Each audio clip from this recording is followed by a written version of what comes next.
Un couple, amoureux depuis 3 ans, s'offre un week-end de rêve à bord de son bateau.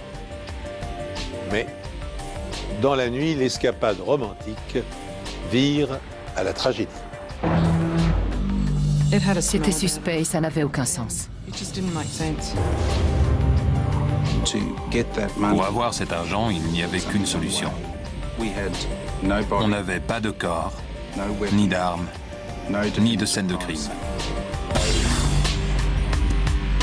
Bonjour. Merci de nous rejoindre pour cette nouvelle enquête impossible inédite. En écumant autrefois les mers du globe, les pirates s'étaient rendus tristement célèbres dans l'histoire de la navigation. De nos jours, quelques-uns d'entre eux s'attaquent toujours aux navires qui croisent en mer Rouge ou dans le détroit de Malacca. Mais qu'en est-il lorsqu'une femme prétend que son bateau a été attaqué dans la baie de Brisbane? Les policiers australiens seraient en droit de penser qu'elle plaisante, s'ils ne l'avaient pas retrouvée à garde et terrorisée sur le pont. Et surtout, s'ils n'avaient pas découvert que son compagnon baignait dans une mare de sang.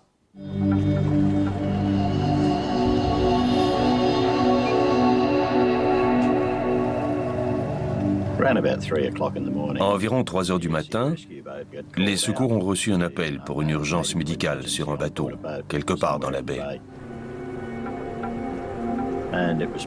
Il faisait très sombre. À l'aide de projecteurs, on cherchait le bateau qui était censé être en détresse.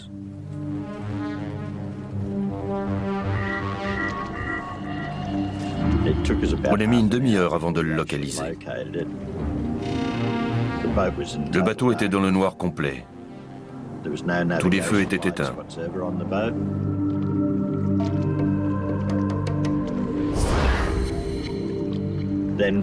Puis on a vu une femme debout à l'arrière du bateau. Bonjour, est-ce que tout va bien? Le skipper l'a interpellée et lui a demandé s'il y avait une urgence médicale à bord. Elle a répondu oui.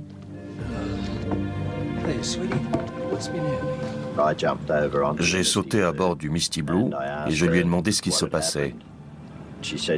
Elle m'a répondu que quelqu'un était sûrement monté à bord et avait dû lui donner un coup si fort qu'elle avait été assommée. Comment vous appelez-vous? Patricia Byers.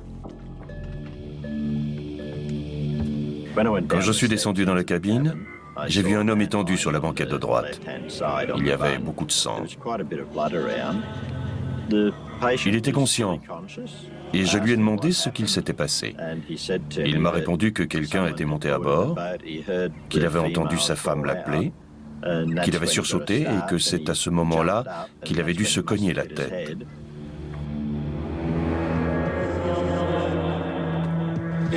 Nous avons localisé le Misty Blue. Nous avons 2 blessés à bord, nous allons remorquer le bateau. Nous serons à la base dans environ 15 minutes.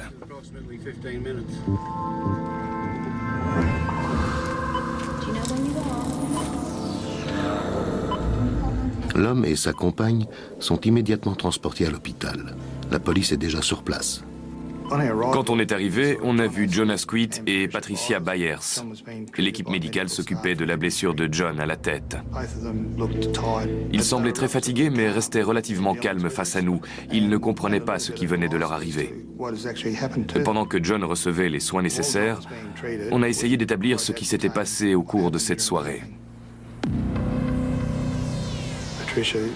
Patricia a déclaré qu'il se promenait dans la baie de Morenton l'après-midi, quand le bateau était tombé en panne à cause d'un problème de filtre à gasoil.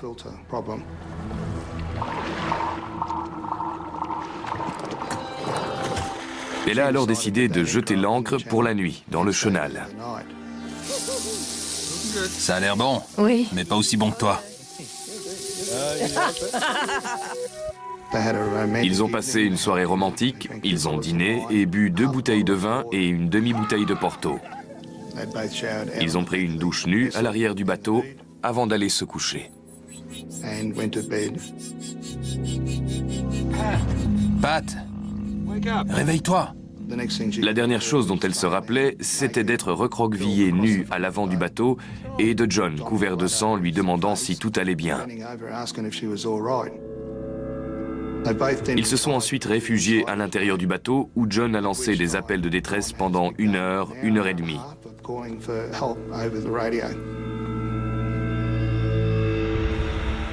Mais il s'avère que la blessure de John n'est pas une simple bosse. Le médecin m'a dit que John avait été blessé par balle.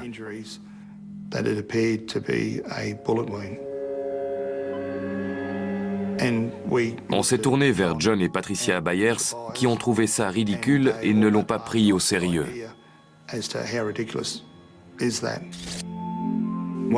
Quand on se prend une balle, on le sait. Les policiers se trouvent confrontés à un scénario extravagant.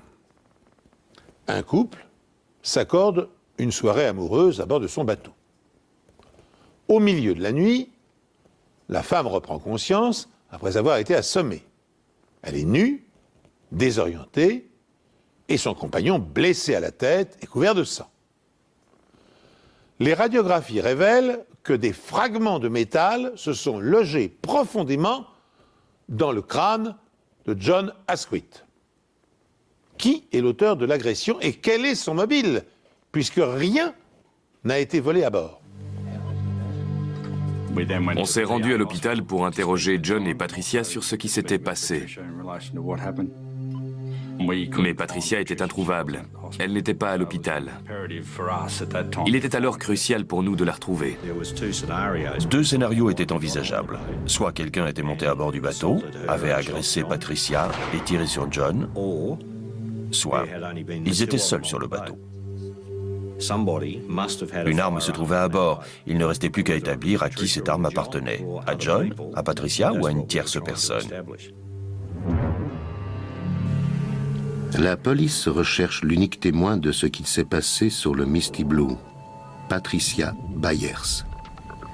Elle n'est ni à l'hôpital, où les radios confirment que John a été blessé par balle,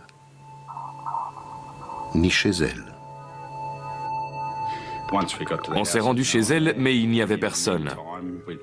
Ensuite, l'hôpital nous a appelés pour nous dire qu'elle était venue rendre visite à John.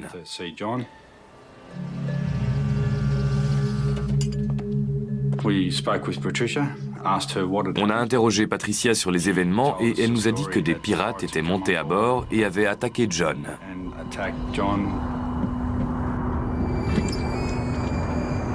Elle nous a dit que quelqu'un avait tiré sur John, que c'était peut-être les pirates qui lui avaient tiré dans la tête.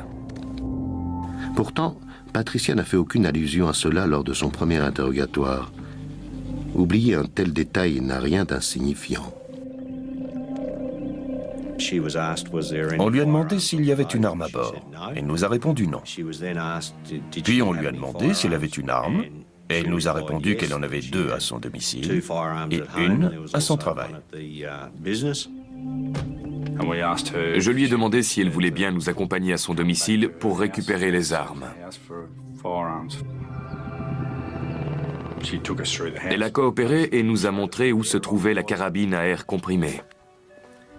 Puis elle nous a donné la carabine 22 long rifle qui était équipée d'un viseur. Elle était très coopérative et ne semblait pas du tout inquiète de nous voir prendre ses armes. Quand elle allait pêcher, elle avait l'habitude de tirer sur les requins. Elle tirait aussi sur les chats qui venaient attaquer ses perroquets.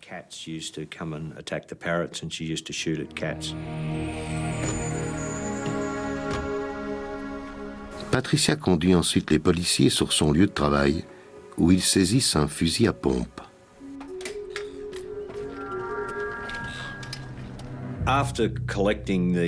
Après la saisie des armes, nous avons demandé à Patricia si elle voulait bien nous suivre au commissariat pour se soumettre à une audition filmée.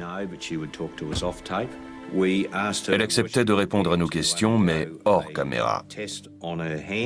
On lui a également demandé si elle était prête à se soumettre à un test qui permettrait de déceler la présence éventuelle de traces de poudre sur ses mains. Elle n'était pas obligée de le faire, rien ne l'y forçait. Mais elle n'a pas voulu s'y prêter. Elle nous a dit qu'elle voulait retourner voir John à l'hôpital et on l'y a conduite. Entre-temps, le Misty Blue est devenu une scène de crime. On est entré dans la cabine du bateau. C'était sur la gauche, c'est-à-dire côté port, que John gisait. On a remarqué qu'entre les couchettes, il y avait du sang séché partout sur le sol. Il y avait des éclaboussures de sang sur la droite, c'est-à-dire à tribord et aussi sur l'oreiller. Après avoir examiné le sang séché, on a découvert de petits fragments de métal correspondant à des éclats de balles. On en a également retrouvé dans la cloison et on les a prélevés pour les analyser. L'analyse révèle que les fragments de balles retrouvés sur le bateau et dans le crâne de John ont un revêtement doré.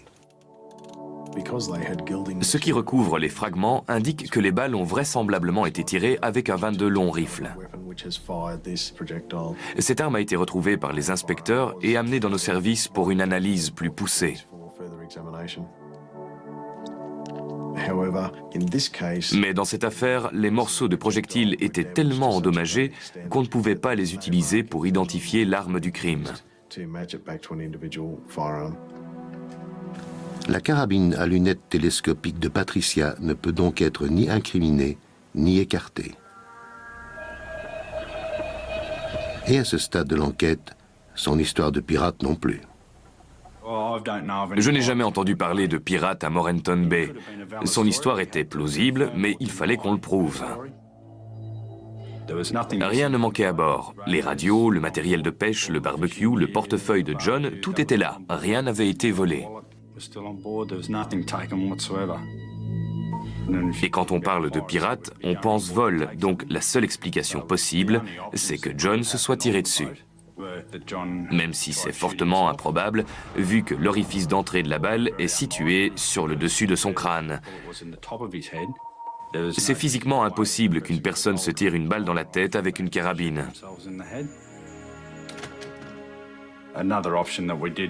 L'autre explication possible, c'est que ce soit Patricia qui ait tiré. Ils se sont disputés sur le bateau, les choses ont mal tourné, et John a reçu une balle dans la tête sans qu'on sache comment.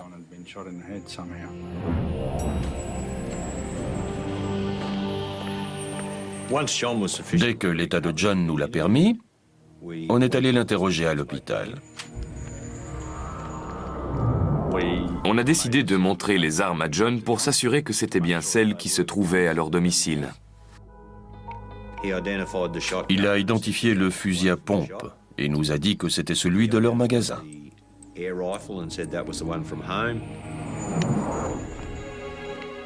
Il a identifié la première carabine et nous a confirmé qu'elle se trouvait chez lui. Mais il a déclaré ne jamais avoir vu le 22 long rifle avant. On lui a demandé comment il pouvait affirmer qu'il ne l'avait jamais vu et il nous a répondu que c'était assez facile car celles qu'ils avaient chez eux n'avaient pas de lunettes télescopiques, ce qui a éveillé nos soupçons. On lui a suggéré que c'était peut-être Patricia qui lui avait tiré dessus.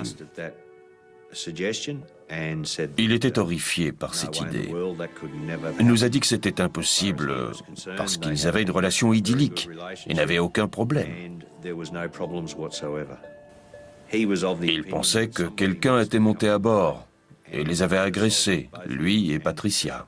Bien que les morceaux de projectiles soient trop endommagés pour pouvoir déterminer de quelle arme ils proviennent, John Asquith a vraisemblablement été blessé par une carabine de calibre 22 long rifle. Les inspecteurs écartent la thèse absurde d'une attaque de pirate. Ils rejettent aussi celle du suicide, John ne pouvant pas se tirer une balle dans la tête avec un fusil. Alors les soupçons se portent sur sa compagne, Patricia Byers. L'une des armes lui appartenant, saisie par la police, est de calibre 22. Mais John affirme ne l'avoir jamais vue avant le drame. On a fait des recherches sur cette arme et on a découvert qu'elle avait été achetée dans une armurerie à Binley le jour où John avait été transporté à l'hôpital. Je me suis rendu dans cette armurerie pour vérifier les registres. Les documents révélaient que Patricia avait acheté cette arme et qu'elle l'avait payée environ 100 €. Le propriétaire du magasin nous a dit qu'elle voulait un 22 long rifle sans viseur. Mais la seule arme qu'il avait de disponible alors était la carabine à lunettes que nous avions en notre possession. Il lui a également précisé que la lunette pouvait être enlevée. Il s'est rappelé qu'elle était allée retirer de l'argent au distributeur pour le payer. On a alors demandé un mandat pour avoir un relevé de compte de Patricia. Elle est allée au distributeur juste en face du magasin, a pris de l'argent et elle est allée acheter l'arme. On pouvait donc affirmer qu'elle avait acheté cette arme cet après-midi-là. On savait alors pourquoi elle n'était pas à l'hôpital auprès de John, puisqu'elle était en train d'acheter une arme. Elle savait vraisemblablement que nous allions perquisitionner leur domicile et demander à voir leurs armes. Il fallait qu'on retrouve la quatrième, l'autre carabine 22 long rifle. Le petit bateau dont la cabine est maculée de sang a été emmené à Manly pour être examiné par la police. La victime de Yatala, John Asquith, 53 ans, a été blessée à bout portant. Une femme de 46 ans se trouvait également à bord. On sait que le couple avait beaucoup bu. L'embarcation serait tombée en panne et ils auraient mouillé dans le chenal. La police maritime interroge toutes les personnes qui se trouvaient dans les environs au moment du drame. Les plongeurs ont entamé des recherches là où le bateau a jeté l'ancre. Ils chercheraient une carabine 22 long rifle. On a immédiatement pensé que la carabine avait été jetée par-dessus bord dans Moreton Bay. Mais la marée, les courants et les mouvements de l'eau ne permettaient pas de retrouver l'arme. Si Patricia Byers a tiré sur John, son compagnon, les inspecteurs doivent trouver le mobile. Ils commencent par enquêter sur leur relation. Leur famille et leurs amis ont tous déclaré qu'ils s'entendaient très bien, qu'ils avaient de très bonnes relations, on n'avait aucun problème. Ils tenaient un commerce ensemble, ils renvoyaient l'image d'un couple heureux. Tous ceux que nous avons interrogés nous ont dit qu'ils avaient de bonnes relations. Ils ne se disputaient jamais, tout était parfait et ils finiraient certainement par se marier. Ça m'a paru étrange et j'avais des doutes sur ce qu'il s'était passé. Mais les preuves étaient là et parlaient d'elles-mêmes. Patricia était impliquée dans cette fusillade. La police s'intéresse ensuite à la situation financière de John et à qui cela profiterait s'il venait à mourir. John nous a dit qu'il avait une assurance vie et que les bénéficiaires étaient ses enfants. Quand on a eu les détails de sa police d'assurance, on a constaté un changement de bénéficiaire. Patricia était la seule à pouvoir en bénéficier. On a donc fait faire des recherches plus poussées et on a appris que John avait souscrit 4 autres assurances vie.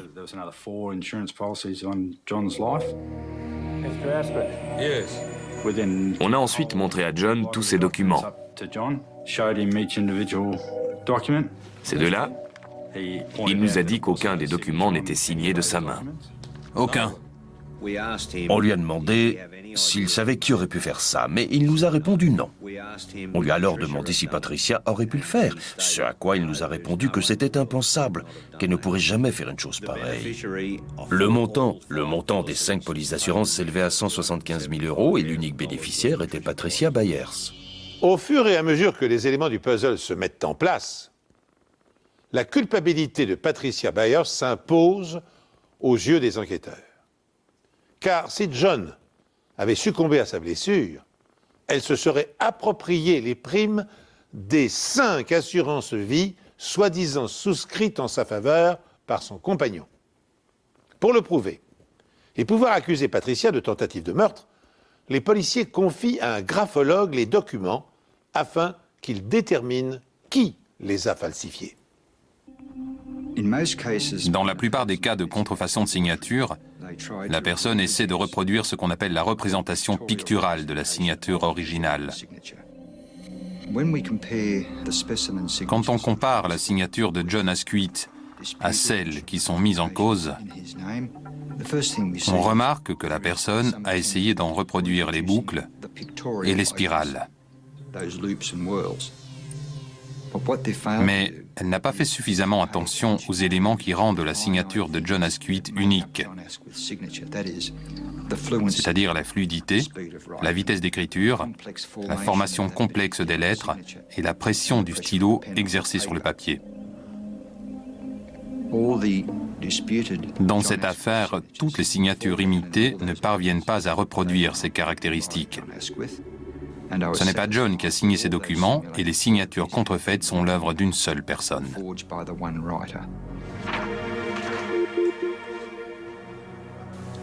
La police pense que le faussaire est Patricia Byers. Non seulement tous ces documents ont été envoyés à une seule et même adresse, celle de sa boîte postale, mais lorsque les inspecteurs examinent les registres d'un centre médical où un examen a été passé afin de pouvoir souscrire à l'une des polices d'assurance, les soupçons se confirment. Il n'y avait aucun rendez-vous au nom de John Asquith. Le seul rendez-vous était au nom de Joanne Asquith. On lui a fait une prise de sang et remis un certificat. Le double de la facture était également au nom de Joanne Asquith. Pas besoin d'être un expert pour voir que les documents envoyés à la compagnie d'assurance ont été falsifiés. On a montré des photos de plusieurs femmes, dont celle de Patricia Byers, au réceptionniste. Il l'a identifiée comme étant la personne qui s'était présentée ce jour-là. Les inspecteurs ont les éléments nécessaires pour accuser Patricia de tentative de meurtre, mais John Asquith refuse toujours de croire à son implication. Mais plus pour très longtemps. Il est allé chez son médecin et lui a dit qu'il était malade. Son médecin a fait analyser son urine. Il avait une grande quantité de Valium dans son organisme. La police dispose de suffisamment de preuves indirectes contre Patricia Byers, mais la carabine 22 long rifle avec laquelle elle aurait tiré sur son compagnon reste introuvable.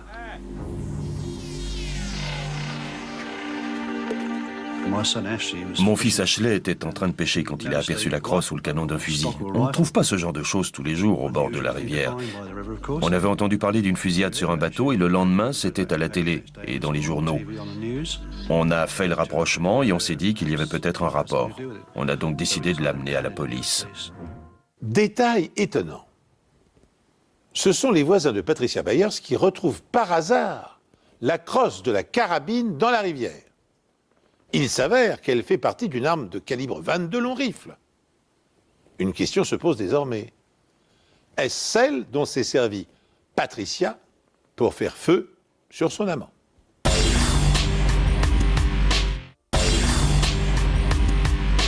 Détail étonnant. Ce sont les voisins de Patricia Byers qui retrouvent par hasard la crosse de la carabine dans la rivière. Il s'avère qu'elle fait partie d'une arme de calibre 22 long rifle. Une question se pose désormais. Est-ce celle dont s'est servie Patricia pour faire feu sur son amant? Je me suis dit que si on avait trouvé la crosse de la carabine à cet endroit, c'est qu'il était probable qu'elle l'avait scié en deux et qu'elle ait jeté l'autre morceau avec, donc qu'on le retrouverait forcément. J'ai donc demandé l'aide des plongeurs de la police pour retrouver le canon de la carabine, mais je n'étais pas très optimiste.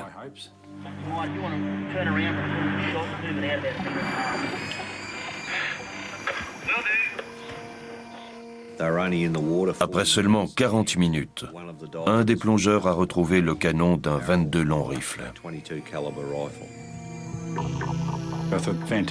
C'était fantastique. C'était ce qu'on recherchait, mais il manquait encore le reste de la carabine. À l'examen, le canon semblait avoir été scié.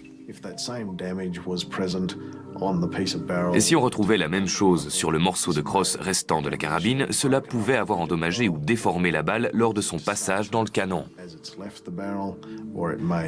Ou peut-être que la balle a pu éclater en percutant quelque chose, comme le crâne de M. John Asquith.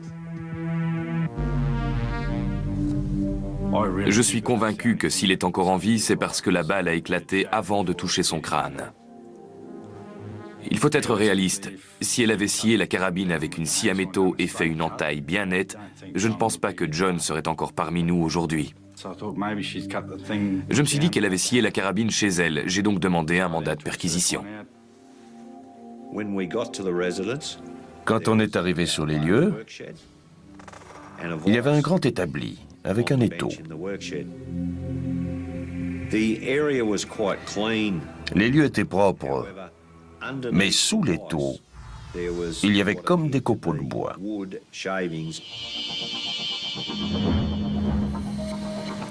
Les copeaux, ainsi que la crosse de la carabine, sont confiés à un spécialiste afin de déterminer s'ils coïncident. On a commencé par couper un bout de la crosse pour déterminer la nature du bois. Il s'agissait d'un bois dur.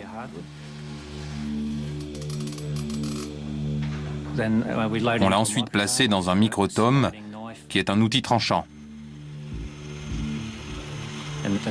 La lame permet de couper des morceaux très fins sur les 3 surfaces à étudier. On a ensuite teint ces lamelles avec de la safranine, qui met en relief la structure du bois. On les a placées sur une lame de microscope afin de pouvoir observer l'anatomie du bois. On peut comparer ça à des empreintes digitales. Chaque variété de bois a des caractéristiques anatomiques très particulières. On peut les observer au microscope et ensuite entrer ces caractéristiques dans une base de données qui donnera les différents types de bois possibles. Dans cette affaire, il s'agissait d'une variété de bétula, du bouleau, un bois dur de l'hémisphère nord.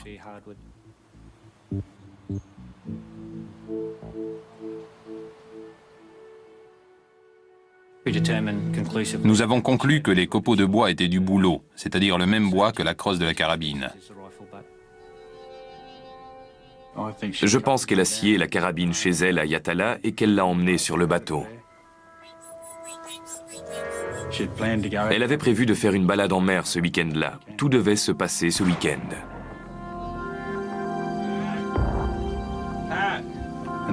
Mais tout ne s'est pas passé comme prévu. John n'est pas mort, il a survécu. Ça a anéanti tous ses plans.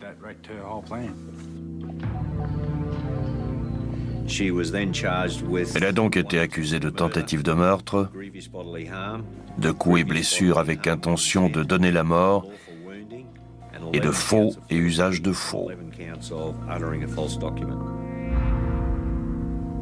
Malgré les preuves qu'on lui présente, John Asquith ne peut se résoudre à croire que la femme qu'il aime a tenté de l'assassiner.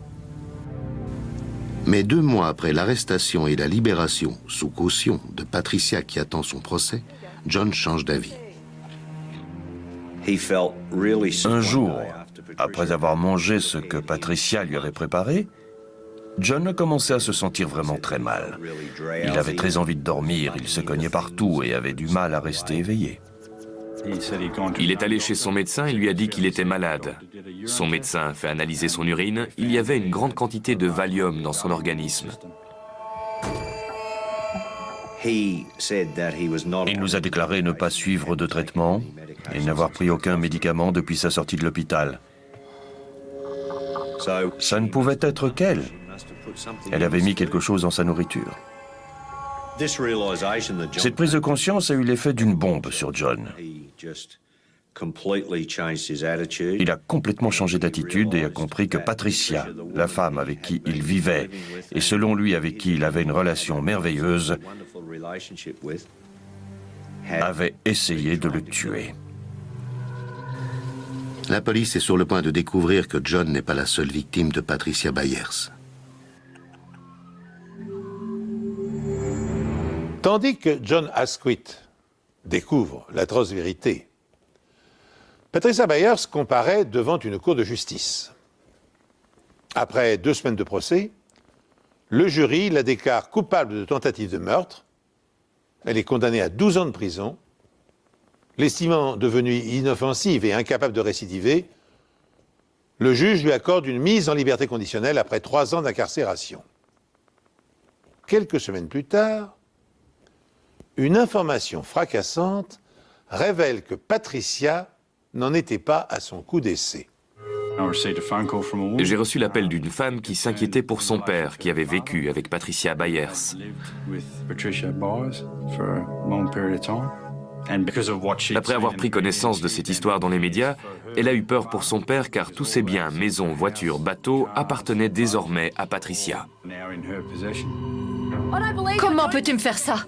Selon la fille de Carl, Patricia Byers et son père étaient ensemble depuis 8 ans, quand il l'a apparemment quittée le 6 juillet 1990.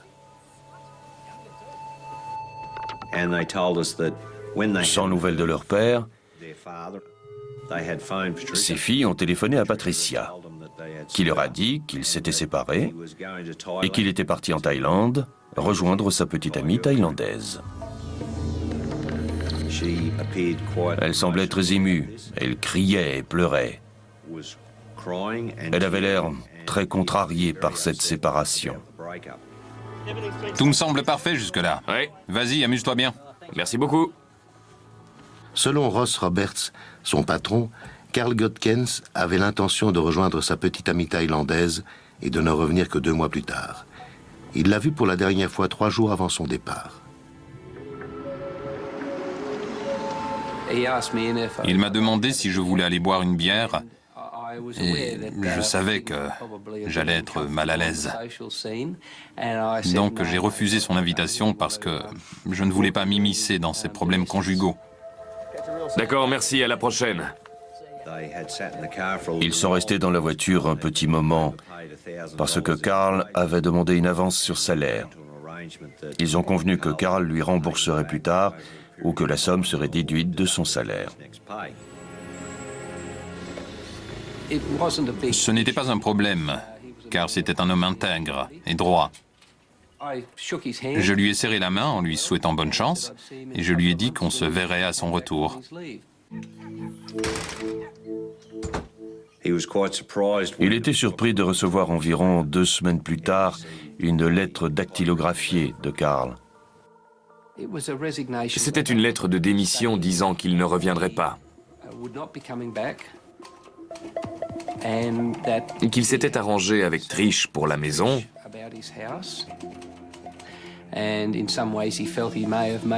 Qu'il pensait peut-être avoir fait une erreur, mais que Trish ne resterait pas longtemps seule parce que c'était une belle femme. Comme dans sa lettre de démission, Carl Godgens n'a pas fait allusion à la somme qu'il lui doit, Ross Roberts lui adresse un courrier de relance. 3 mois plus tard, alors que Patricia s'est installée dans la maison de son ex-amant, Roberts reçoit un chèque le remboursant intégralement. À ce moment-là, je me suis dit que tout avait été remboursé. Carl avait pris sa décision, on lui a renvoyé toutes ses affaires et l'affaire était close. Pour retrouver M. Godgens, il fallait qu'on sache s'il était bien parti le jour prévu en Thaïlande. Mais il n'avait pas pris l'avion ce jour-là. J'ai contacté la compagnie aérienne qui m'a dit qu'une femme prétendant être Madame Godgens avait annulé la réservation. Elle avait annulé la réservation et avait demandé à être remboursée. Toutes nos tentatives pour le retrouver restaient vaines. La seule chose qui permet de dire que Carl est vivant et en Australie sont les mouvements sur son compte bancaire. Notamment l'achat d'une voiture 4 mois après sa disparition. S'il avait signé ce reçu, ça voulait dire qu'il était toujours en Australie et qu'il avait encore des contacts avec Patricia. Ou bien que quelqu'un avait accès à sa carte bancaire et avait imité sa signature sur la facture de la voiture. J'ai donc envoyé la lettre de démission ainsi que du courrier professionnel écrit par Carl à des experts. Les experts ont conclu que la signature et la lettre n'étaient pas de Carl Godgens.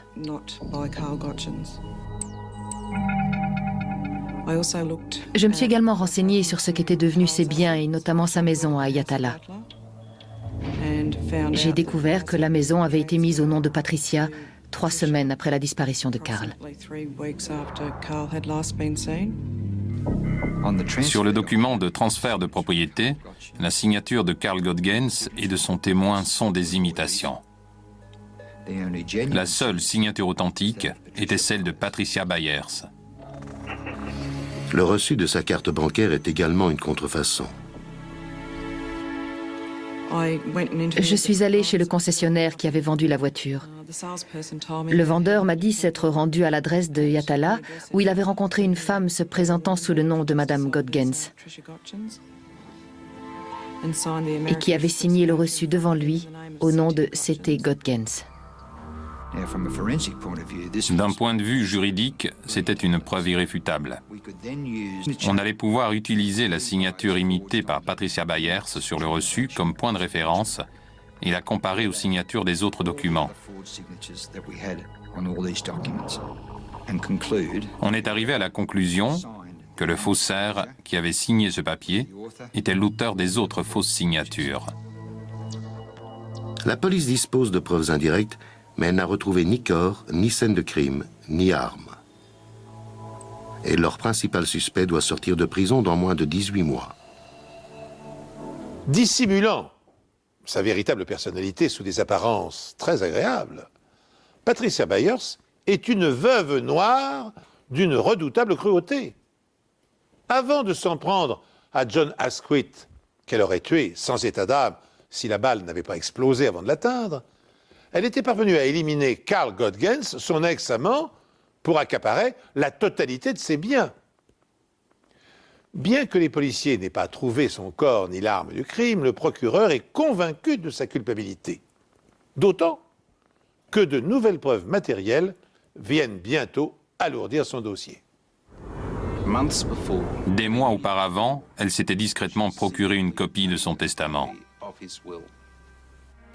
La signature figurant sur le Second Testament est contrefaite. Elle savait qu'elle allait devoir partager la maison, les biens avec les enfants. Elle n'allait pas tout avoir. Elle savait également que Carl avait une liaison avec une Thaïlandaise et qu'il allait la quitter. Elle était consciente qu'elle allait perdre la maison et se retrouver sans rien. Le soir où Carl a franchi cette porte, il a disparu pour toujours.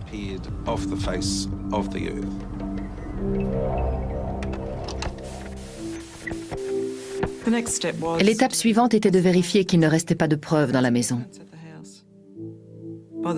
Au moment où on a perquisitionné les lieux, Carl avait disparu depuis 6 ans. J'ai trouvé un agenda datant de 1990. À la page du 6 juillet, il y avait cette note. Carl est parti, je l'ai déposé en ville. Le jour même, un nouveau lit est livré. L'histoire du lit me paraissait bizarre. Patricia avait expliqué à John que Carl avait pris son lit quand il l'a quitté. C'était suspect. S'il partait pour Bangkok, il n'allait pas prendre son lit avec lui. Et s'il allait à Darwin pour ensuite partir en Asie, ça n'avait aucun sens. On m'a demandé de me concentrer sur la chambre principale et de rechercher des traces de sang. On a retrouvé une série de gouttelettes sur l'un des murs. Il y avait 21 gouttelettes mesurant environ 1 mm. On a fait un test sur ces gouttelettes pour déterminer si c'était du sang et le résultat a été positif.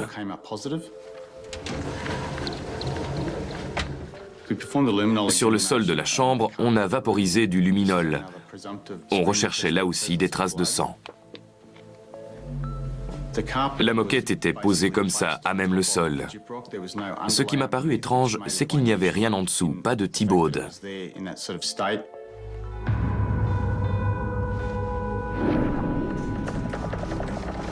On a obtenu un résultat positif sur toute la surface traitée, c'est-à-dire le parquet sous la moquette.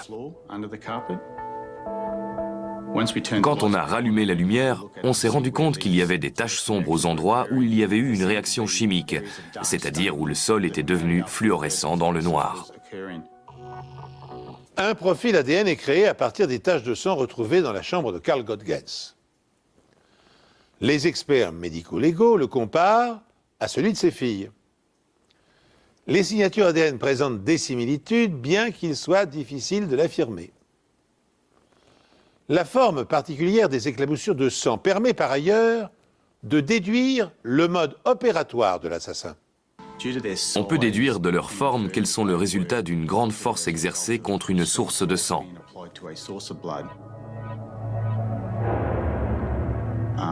Quelque chose tel qu'un traumatisme provenant d'un objet contondant, ou encore d'un coup de feu, Les blessures par balle provoquent ce qu'on appelle des projections de sang à grande vitesse.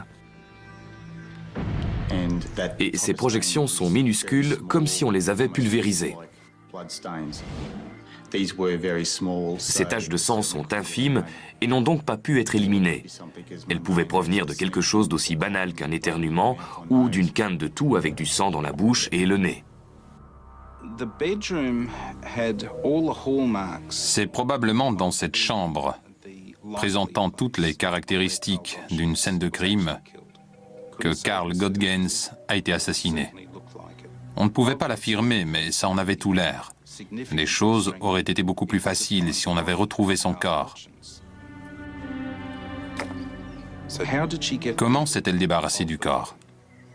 À mon avis, il y avait au moins deux possibilités. Soit elle l'a enterré près de l'endroit où elle l'a tué, c'est-à-dire dans le jardin, soit elle a transporté son corps sur le bateau et l'a jeté à la mer.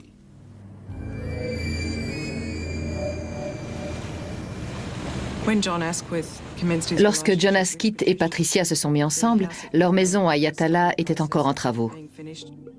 Je l'ai donc interrogé pour savoir à quel moment des travaux avaient été faits pour identifier l'endroit où un corps aurait pu être dissimulé au moment de la disparition de Carl.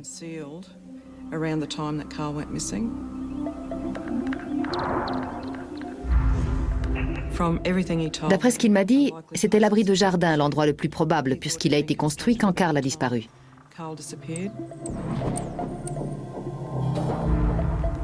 On l'a démonté et on a creusé en dessous. J'espérais trouver les restes du corps de Carl, mais on n'a rien trouvé. On n'avait pas de corps, ni armes, ni scène de crime.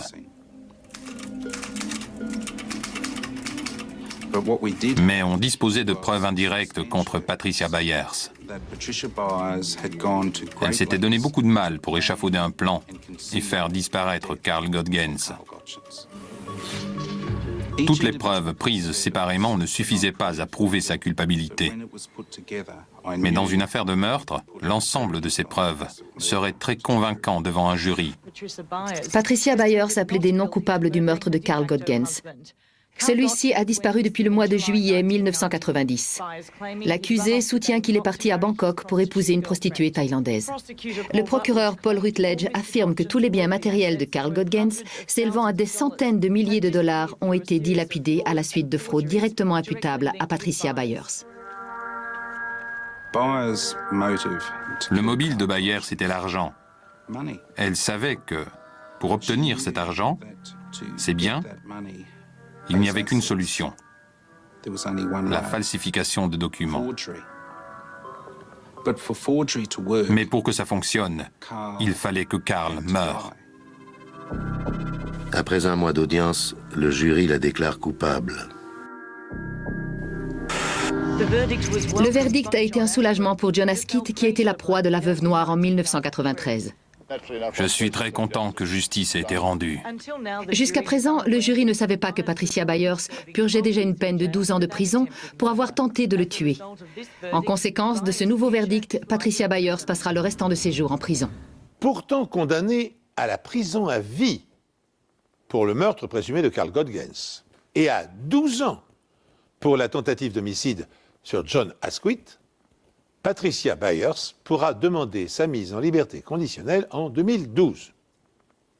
Ella et Carla Godgens, les filles de la première victime, ont revendiqué la restitution des biens dont elles avaient été spoliées, notamment la maison appartenant à leur père.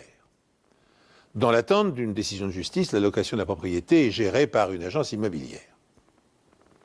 Mais en fouillant le passé de la veuve noire, les policiers australiens découvrent également que la mort de son premier mari, avec lequel elle avait eu 2 garçons, est suspecte. Le malheureux, ayant disparu en mer sans explication, et son corps n'ayant jamais été retrouvé. C'est sur le portrait édifiant de cette femme sans scrupules que s'achève cette émission. Merci de l'avoir suivi en ma compagnie. Je vous donne rendez-vous prochainement sur cette antenne pour une nouvelle enquête impossible. Thank you.